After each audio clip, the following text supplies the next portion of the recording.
Welcome to episode 4. On today's episode, I have Kimberly Reid. She's the owner of Belliful by Kim. She's also studying food service management at UTech. So we'll hear about her experience. And of course, we're going to get some tips along the way. So without further ado, let's go.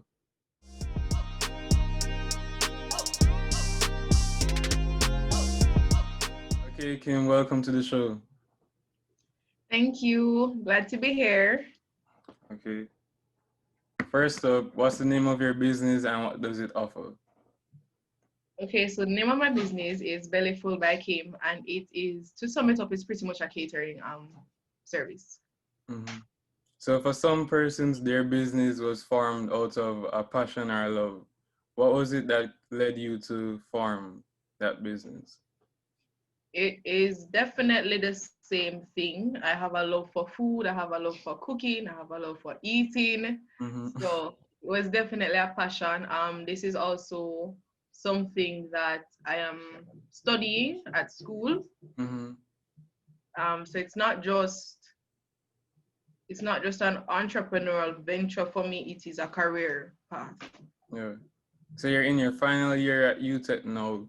What has that experience been like? If you could summarize it. Hard, hard. And that's just being realistic. But I think that was mostly due to the pandemic. Then sometimes the information just passes you by. So that was definitely a challenge. Um, and the workload was also a lot heavier to me, or for me. The workload was heavier. Um, but otherwise from that, it was a good year. Otherwise from that, it was a Mhm. good year. So just the adjusting was like weird. Yes, that was the problem. The adjusting and the workload. Otherwise from that, it was a good year. One of the things that was hard for me was like to keep up with the all the assignments at first, because they wouldn't even tell you when the assignments are out. You would have to be the person to go and look out for them. Oh wow. And it's like there was always an assignment. As soon as you turn in one, a next one around the corner. Yes. So you're actually the person who told me about intrinsic and extrinsic motivation. What is it that motivates you? Um, I would say me. I motivate me.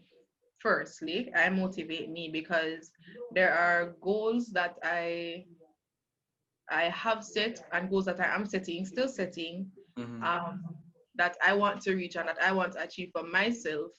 And then I am so determined to achieve these goals that I motivate myself to get there. Another motivational factor for me is definitely my family. Um, they are very supportive of everything that I do. I have a very strong support system, to be honest. And so wanting to make them proud is Mm-hmm. motivation. I'm just like, I can't do this because mommy worked too hard. So you better get up and get it done because, you have to do what you have to do. Mm-hmm. So that's definitely another motivational factor for me. So is there anything that you're doing for Christmas with the catering? Well, right now I am working on a lasagna sale. I had one in November, which was pretty successful. So any of my foodies are watching this, guys. Um, right. So I did a lasagna sale in November, which was pretty successful. And then based on the result of that, I thought, why not do it for Christmas? And I think lasagna is a very fitting meal for a Mm-hmm. Christmas dinner or, just a cold Christmas setting. Yeah. So I'm doing that right now. Um, yeah, it's only beef lasagnas, and we have two sizes and so on and so forth. So for more details, if anybody interested. So yes, So how can people reach if they want a lasagna? so if I want a lasagna, I'm on Instagram at bellyful underscore. That's BELLIFUL Mm-hmm. underscore. I use WhatsApp a lot, so I'm very much reachable by WhatsApp. That is 876-773-7753. So for somebody just starting catering or just starting food service management, what advice would you give to them? All right, for somebody just starting, starting, okay, let me do food service management first. So for somebody just starting food service management, I would definitely advise them to grasp all they can. There is no such thing as knowing too much. There's no such thing as knowing it all, because I have found this industry to be very dynamic, where everything something changes. People are just experimenting and people are trying things, and so there's always something new to learn, because somebody's always doing something new every day, and it's always something that you can build on. Mm-hmm. For anybody who is starting catering, I don't know, I can't say much because I still consider myself pretty new Mm-hmm. to this. But I would just say go for it. Go Yeah. for it. There are going to be down moments, definitely. I've had mine. There are going to be down moments. There are going to be times when it don't come out the way you want it to come out. There are going to be times where you don't get what you want, and so you have to go back to the drawing board. You have to do it real quick because you need to figure it out, and you're expected to figure it out because you have people to Feed. cater to and people to provide for. So you need to figure this out. Mm-hmm. So yes, I would just tell anybody, just keep at it, just keep going. It's okay if you fall down, just get up back and brush yourself off. So you mentioned that it can be very dynamic. One of those changes would be probably because of COVID too, because with all the social distance and you actually have to be giving people food. So how have you been able to tackle that? Um, well, since the COVID period, I have only had pop-ups about 3 times because I do that. Otherwise, from if persons ask me to cater for an event or whatever the case might be, I do pop-ups. And since COVID, I've actually only done about 3.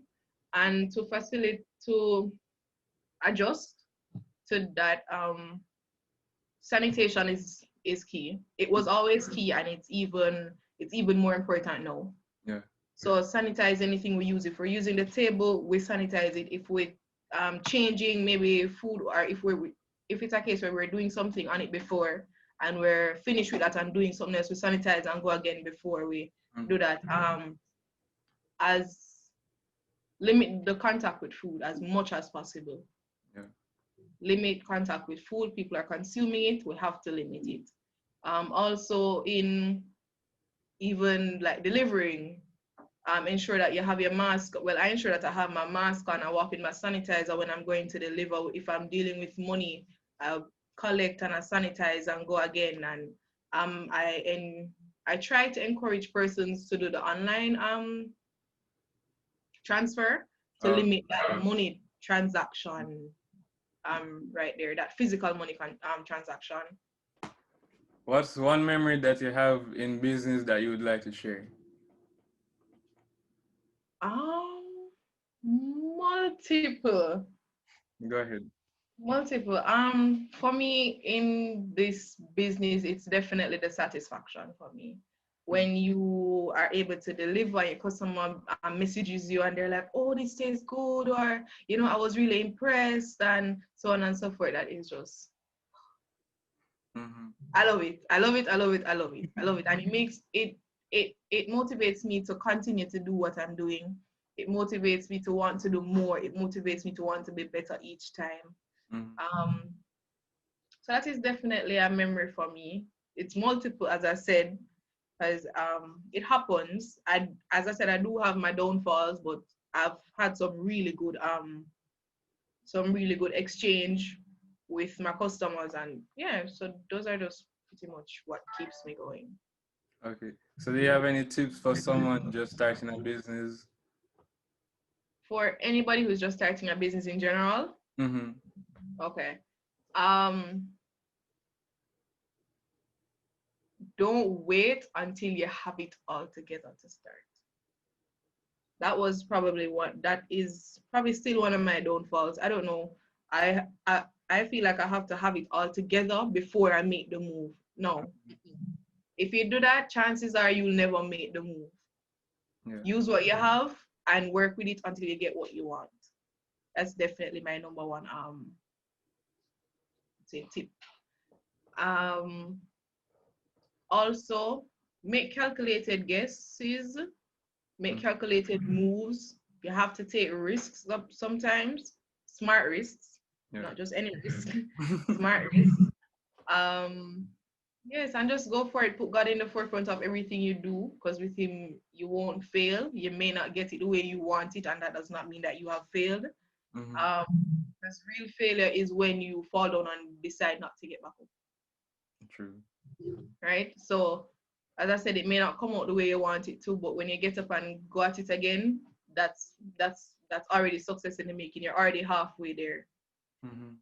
So, so anybody who is going into any business at all, their research, um, if you feel you need to do surveys, whatever it is that you need to do to feel out your market, to see what is out there for you. And I think what a lot of persons think, or what a lot of persons feel, that the industry, or many industries, are actually so um, they're so packed. Mm-hmm. Everybody everybody is doing it, so why should I do? Everybody is cooking, why should I cook? Everybody is selling clothes, why should I sell clothes? There are stores, and there are online stores, there are physical stores. You can buy it on Amazon, you can buy it on Fashion Nova and all of these things. So why should I? Don't look at it like that. There's a space out there for everybody. There's definitely a space out there for everybody, and you just have to look and learn and put your own spin to it and give it a go. You just have to find like your niche or your community. Definitely, definitely. Find your target audience and work. Mm-hmm. Just make it work. Even this mic, I got through so much trouble with this mic alone. Because the Mhm. first time I used it with the laptop, I Right. did like a 4 minute video, and then at the end, I realized this like the mic wasn't even working. So I had to go on YouTube, try different things, try and get like this adapter so that it could connect with the phone. And then after doing that, it's like we find out that it was a wrong adapter, which we already spent money on. So Right. that's why I have to be using the laptop by itself now. But I guess it's just a loss. Just have to count it as a loss and just continue going as I said. Yeah. Well, it is somewhat of a loss because, as you said, you spent money, but at the same time, you wouldn't have known that it didn't work if you didn't try it. True. You wouldn't have known. So now you know that, okay, then you need to buy this for this, and this doesn't work with this. And if I'm going to use this, I have to have that to work, to Mm. make it work, right? So it's definitely not a loss. It's more of a learning experience. And hopefully you can sell back whatever it is that you spent your money on, and Yeah. keep learning as you go along. Because we never stop learning. Yeah. Never, never. Mm. Something new is happening every day somewhere around the world, and there's always more information to be learned. So So one that's more time, how can people reach you as we close off this episode? So I am on Instagram at Belliful, BELLIFUL_, or you can message me on WhatsApp at 876-773-7753. If not, you can just ask Joshua how to reach me. All right. Thank you, Kim, so much for being here. Thank you for having me. It was definitely a pleasure. No problem. Greetings, everybody. Be safe. Continue to try to find the positive. We've made it to the end of the year, and that's a positive all by itself. A lot of persons are unable to say that. So just continue to keep your spirits up. All the best for the season, and I hope to see, or I hope that everybody is still here in 2021. All right. All right, guys. Merry Christmas when it comes.